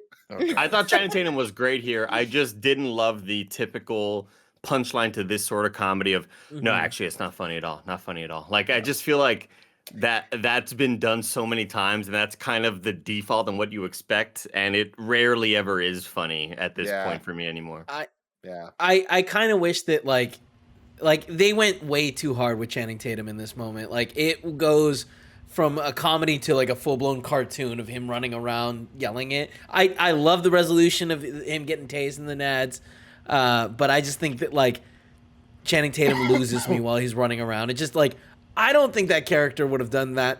Like, I wish they had set it up so there was somehow more of a separation, and then Ice Cube comes in afterwards, and that's when we get the like the reveal of like, oh no, never mind. Mm-hmm. Yeah. Of course, they bring up Captain Dixon rightly points out that Cynthia's dead, so as are their leads. And then Jenko asks, "How are we supposed to find the dealer if the dealer's dead?" Schmidt says, "We have to stop treating this like it's the exact same thing as before," and he apologizes for accusing Zook of being a bad guy. And together they decide to do some good old-fashioned police work. So they break into Cynthia's room and they find a dildo, which of course a double-sided dildo. Yep, which Jenko throws at Schmidt's face, like you have to. And then they find a hollowed-out book from the library, which they figure out she's been using to deliver drugs. So, what's up, Tim? They just say, we know where we gotta go. And at the same time, one says library, and Channing Tatum says the book place. That's good comedy right there. She looks over and hits me. She's like, pause. And I'm like, fuck. Anytime she says pause, she's either gonna drop some knowledge on some shit I don't know or make fun of me. And she goes, Tim, you would call it the book place. Yep. That's so true. That's a great line. Jenko, of course, tears off to play the football game with Zook, and unfortunately, Schmidt is left forced to go to the library by himself, where he discovers the ghost from Armageddon on Andy's favorite made-up porno from Miss Congeniality, Andy's favorite Sandy Bullock movie. Schmidt texts Jenko in the middle of his game. Great callback. Thanks. Thank you. We get a little bit, and speaking of callbacks, of course, this is a callback moment for the Peter Pan show where he has to leave the thing that he wants to do most to go back up his friend, and it causes more strife. He shows up in full uniform. They get caught, so they decide to go back to the fake blowing each other joke. And then one of the thugs calls Jenko a homophobic slur, and he literally schools him on how inappropriate it is to do that in 2014, thanks to the one human sexuality class that he took. Then of course that works for you, like that, like again, insensitive funny to hear that word, and you kind of like, oh shit, like I wasn't expecting that, but it's a great little comeback from him because he took one class, and it just it works for me. And he means it, and that's the best part. That's why it works, is because he's not the character. The character is like, no, it's an appropriate thing to say, and then he puts a nice little bit of monologue out there on him. I was worried when it happened. I was like, how are at what point did this movie happen? Like, how does this get handled? And I was very pleasantly surprised. Is this Kevin Smith now or Kevin Smith 20 years ago? Let's see. They get chased. Schmidt takes the stairs while Janko literally jumps down all the balconies like Spider-Man. They take off in the MC State golf cart while Ghost chases Real them. quick, and the way Channing Tatum goes down those Incredible. stairs is insane. Where it's like, I'm sure he was wearing wires, but I could also course. 100% believe that he can do that. It looks The way he really just believable. Dropped and awesome. grabbed on. that's really cool. And They there have is a slowdown happening with Andy and Tim. When you guys start talking, it's really behind. They're fine on Weird. that. my Audio side. or video? Test. Video. Well, I mean, it's not gonna happen now. It's too convenient to happen now. You know what I mean? But it's happened several times. Gotcha. They destroy a bunch of stuff, even though they say we're out of budget to destroy stuff because the chief told them that they're out of budget. God, So They go Yeah. through the garden of sculptures. Yeah. Instead, like, should I go right or left? What's right? The garden of sculptures. All right. Well, I'm going that way already, or whatever it was. It just so. He's like, you could have gone left. That was a parking lot. And then the over the top view of like them crashing through a bunch of shit, and then just like, wow, there's a lot of expensive stuff in there. It's so good, man. Of course, this all ends with them on the field, and they lose control of the golf cart because the brakes are out, and they send it into the goalpost. We get the payoff for that joke where everyone's been trying to take this goalpost down, but the captain had it sunk, the coach had it sunk in cement, and this thing just explodes it, and it comes down. Everyone cheers as Schmidt gets arrested by campus police, and he covers for Janko. Behind the scenes on this is it was a huge problem, and it was a real fire, and it was things were melting in ways they were supposed to be melting, and they're just like, holy shit, because like the whole scene was everyone floods it and then it blows up and all that. Mhm. So there was a lot of people around, and there was a lot of fire, and there was a lot of issues of people being like, hey, get out of here, run, this is a problem, and people not knowing if it was real direction or in the movie. Oh, wow. Everyone was That's okay. No one was crazy. hurt. Pretty nuts. Well, That's good. pretty nuts. Let's see. Of course, this is where they break up here. He says, what are you doing? As I just decided for you, just stick with football. I can't give you the same feeling these guys can. Maybe we were only supposed to do this once. And we get Which again, that goes back to what I was saying. Like, this movie knows what it is, but does that make it great? I don't know. That's a complicated question. But with that, like, they ever give us the feeling that the first one did? I don't think they can. And they know it, and this is them admitting it. So this line to me kind of gives them the salute of, hey, Little tip of the hat. I did enjoy this. I do love this movie, or I do like this movie a lot. I don't love this movie, and that's okay. That's okay. Schmidt is forced to leave school and go back to patrolling the lake while Janko and Zook put up matching pictures of Lamborghinis and become, in their words, Lambros. God, that's such a Nick thing. I know. when they said that, I was like, somewhere Nick's laughing right now. So funny. Chief Hardy closes the case and blames the whole thing on Dr. Murphy, who's been framed, but Schmidt knows it's a frame job and steals the case back to reopen it on his own. Time passes, and Janko realizes that working out and being awesome is not all it's cracked up to be. He kind of misses Schmidt, and he goes for a walk and split screen while Schmidt plays with the gun at the lake, and then the split scene comes together, and they're right next to each other. And this got me so fucking good the first time I watched it. Janko tells Schmidt he's worried. Got me so hard. That just got me so hard. So hard. I'm never gonna live that one down. Schmidt tells him that the ghost pays tuition for someone at school, but they can't figure out who. Janko tells him there's a huge Wi-Fi shipment coming to Puerto Mexico for spring break. He says, if you want to, we can go down there. And he says, what about school and your wonderful new life? And he goes, I have time off. I'm on spring break. So we get a shot of a sign that says Puerto Mexico, but of course it is exactly like the iconic low angle shot of Miami from Bad Boys. And they get ready to go to work. And this is where we get Schmidt taking a moment. He's like, you missed a spot. And he dabs a little sunscreen on the back of Janko's neck. It's so delicate, dude. This is great, So man. delicate. Perfect. And of course, it's an intimate moment that makes Janko have to reiterate this is only a one-time thing. They head to the beach and they spot Spring someone's- break, motherfuckers. Yeah. And then the fucking theme song kicks in, and it is glorious. And then they walk into the wall, and I wish they didn't play it for a gag because I wanted this to be their fucking return moment.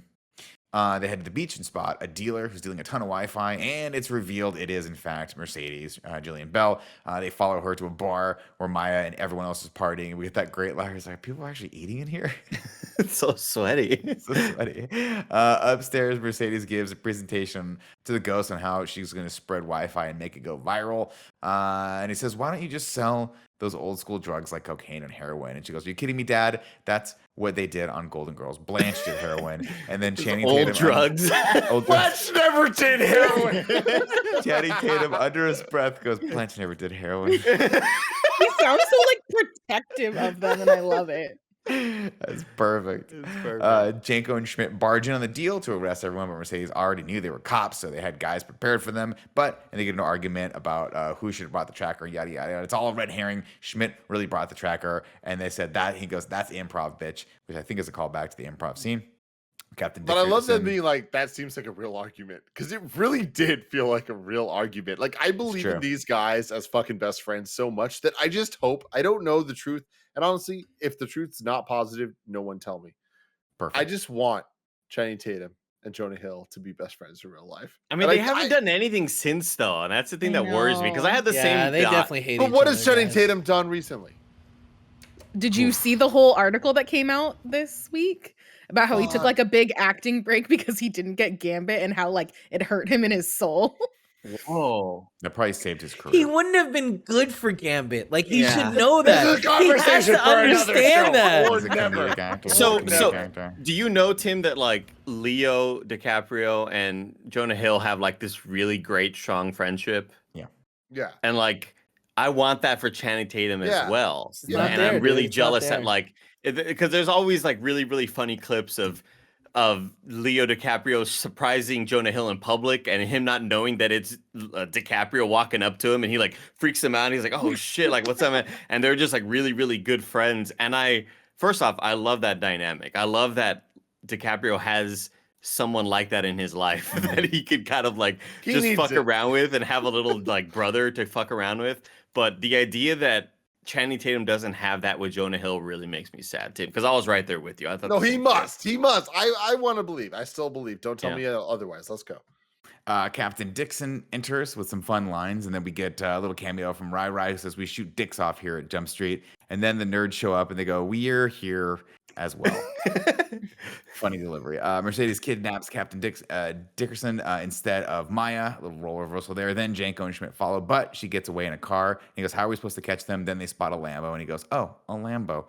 But another twist here. They have to split up. Janko, of course, is faster on foot, so Schmidt has to take the Lambo because he's faster or because he's slower. And he goes, "How do I drive this thing?" And Janko looks back at him and says, "You don't. You have to let it drive you." Such a Nikolai. Chases them into a hotel and screams Tokyo Drift as he drifts through the lobby. He chases And like, Mercedes. look, here's the thing. Did I like that? No, I Did you didn't. laugh at it though, It's Tim? so fucking lame. It's so easy. Did I love it? Absolutely. 100%. They fucking did it. Like we all do it. Will anyone ever drift again without saying Tokyo Drift? No. The answer is no. No. So I wonder does if this you know. show its age? No. It shows its longevity. True enough. True classics never die. He chases Mercedes through the hall, but she grabs him and they fight. Meanwhile, Ghost and some of his buddies square off against Channing Tatum. Back at the hotel, this is where this fight gets. This is the funniest part of this whole movie. I don't Yeah, care what anyone says. it is. He's gonna hit her. He's like, "I want to hit her," and she's like, "He's like, I'm not gonna hit a girl." She says, if you thought of me as a person instead of a girl, you'd hit me." And then she tries to kiss him, and it has this moment of weirdness, and he goes, "You're God. Mr. and Mrs. Smithing me." She goes, "I'm not Mr. and Mrs. Smithing you." I had to pause. I had to laugh. He goes, "There's nothing about this. Nothing about this, Mr. and Mrs. Smith. It's not a sexy fight at all. It's not a sexy fight." But the fact that So it's cut fucking funny. with the Channing Tatum fight, where he's like, "Really, more twins?" Like all that stuff is so fucking funny. And then the girl as a weapon that he's swinging around. It's so over the top and Like, ridiculous. Oh my god! But that being cut with this dialogue-based fight Yeah. is just beautiful. And Yeah. then they crash through the room. By the way, I never noticed it the first time, but the whole time the scene's happening, there's just it's a dude's Somebody in room. the background. There's a guy behind him smoking a bong. They bust through the bedroom and land on the bed, and she goes, "Get off me unless you're gonna fuck me." "Are you gonna fuck me?" He goes, "No, we're not gonna fuck. We're not fucking." What I love about this scene is the parallel to the prom or dance scene in the first one with Ellie Kemper, where Yeah. like I wanted to laugh harder at that, but I didn't because I was like, oh, there's part of me that feels uncomfortable. But because this one is an even playing field, I feel like Yeah. it plays so much better. God, it's so funny. It's so good. And again, just shout out to Jillian Bell because it's all her. Nailed Jonah it. It's Hill, all her, man. she's giving him so much to work with, and he's chewing it up. I mean, Uh, kudos to so- Jonah Hill too, but it's all her. She's so fucking funny in this scene. I was reading an interview. Jonah Hill for this scene was like, I have never felt this uncomfortable and this out of my element. Where it's like, I'm a horrible actor. I'm horrible. I'm not funny. I'm not good at what I do. Anytime I had something funny to say, she said it first and better than me. God. Like, she just fucking killed me here. And what you saw on camera was just Jillian through and I- through owning the scene. I also just love the idea, and it makes me kind of appreciate the craft of film that they made here, in that you know that they were laughing really hard when they decided to hard. just put a stoned guy in the background. Oh God, And be yes. like, what if we just have this guy who was in that other scene just in the background high the whole time, and we don't talk about it, we don't reference it, It's and so it's funny. little things like that that make me like just really appreciate this movie. Yeah. Of course, Captain Mercedes runs off and pulls a gun on him, but and she takes him hostage, but with a lot of old person jokes, and it's nice to finally, it's nice to have that stuff laid off at someone else's doorstep for once. Captain Dixon arrives and wants to shoot Doug for having sex with his daughter, but Schmidt tells him that he really cares about her, and Maya saves the day by cracking Jillian over the head. Janko and Schmidt head up to the roof in another awesome split screen edit, and they come together in the stairwell.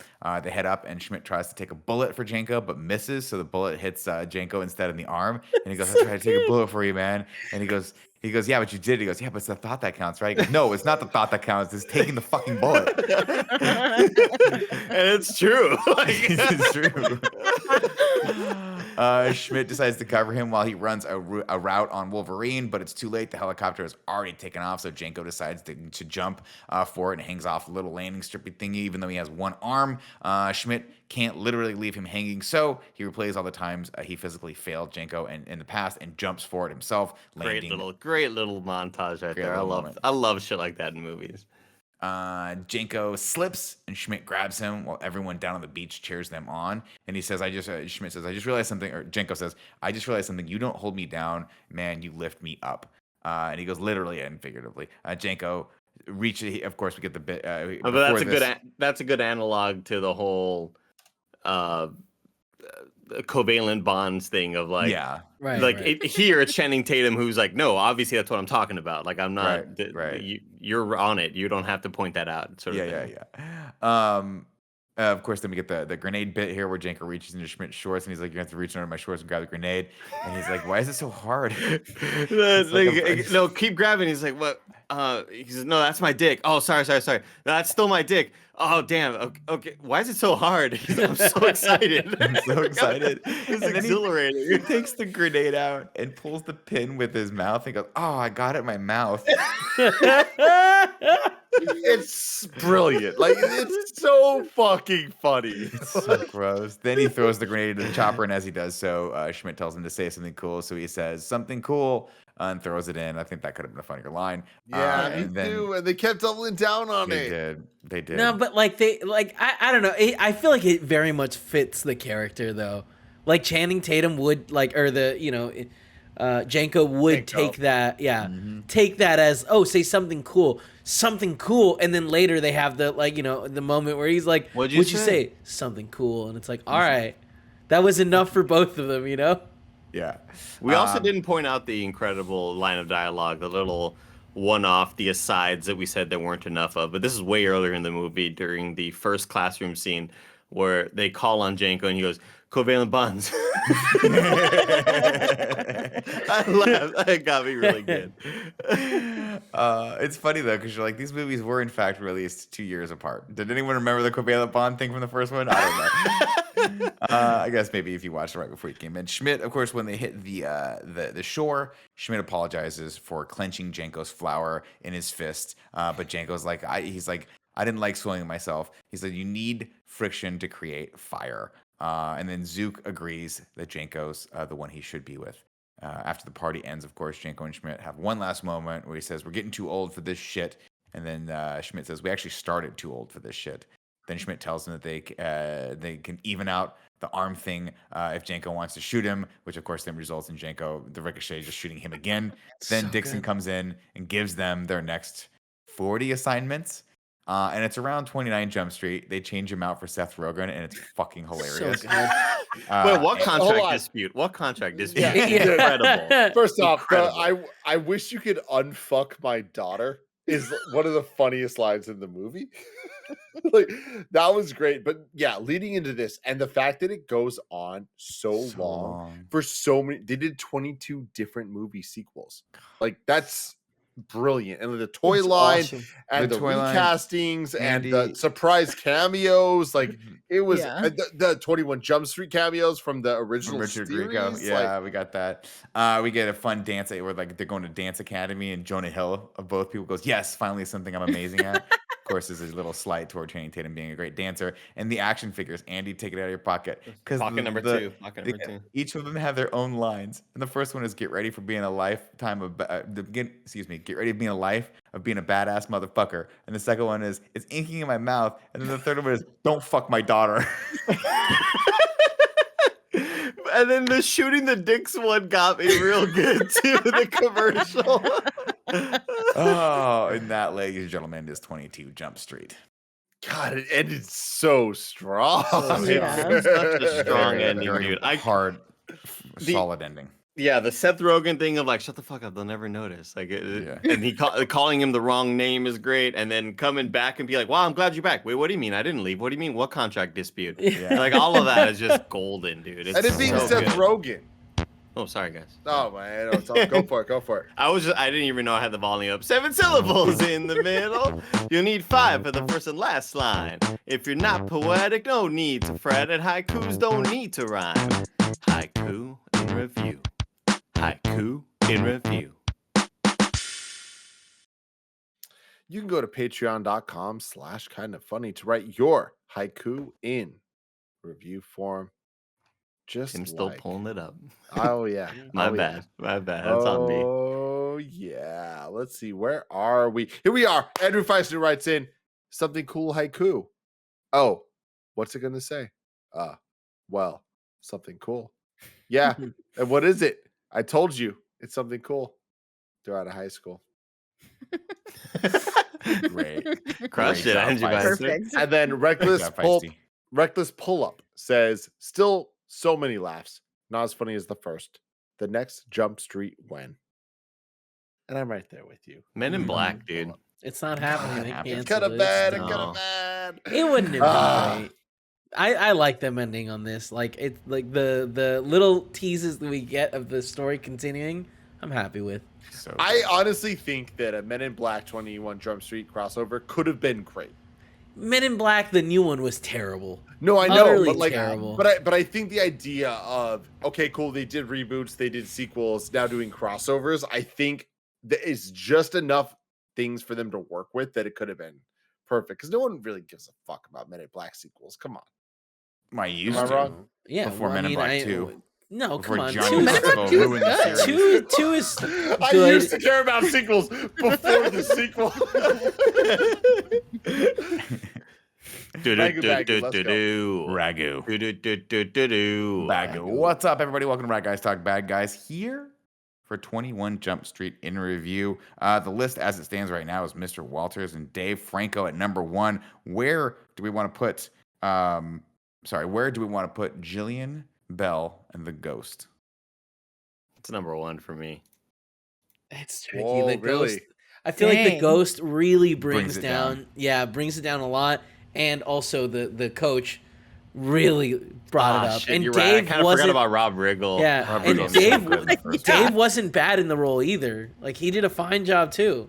You're absolutely right. I kind of forgot as Rob That- Riggle being kind of like the X factor and Yeah. against Jillian Bell. Yeah. Is that her name? Did I say it right? Yeah. Yeah. Ah, But dang. like Mercedes also is really good, and She's I think that fantastic. the scene that we get in the hotel when they're fighting is unparalleled with anything we get with Rob Riggles. Is that right? Rob. I think I would say it's better than any one scene we get with Rob Riggle, but every scene with Rob Riggle in the first one's a fucking banger. It's Yeah. so Yeah. funny. The And first he time he does sees have- him, he's like, "You have excellent muscle tone, man. What did you like?" And put your tongue in your mouth. I don't like that. Put your tongue back in your mouth. That stuff kills me. I feel like the team, Dave Franco did a great job too. I think he more than makes up for the ghosts. I think we got to keep them at number one.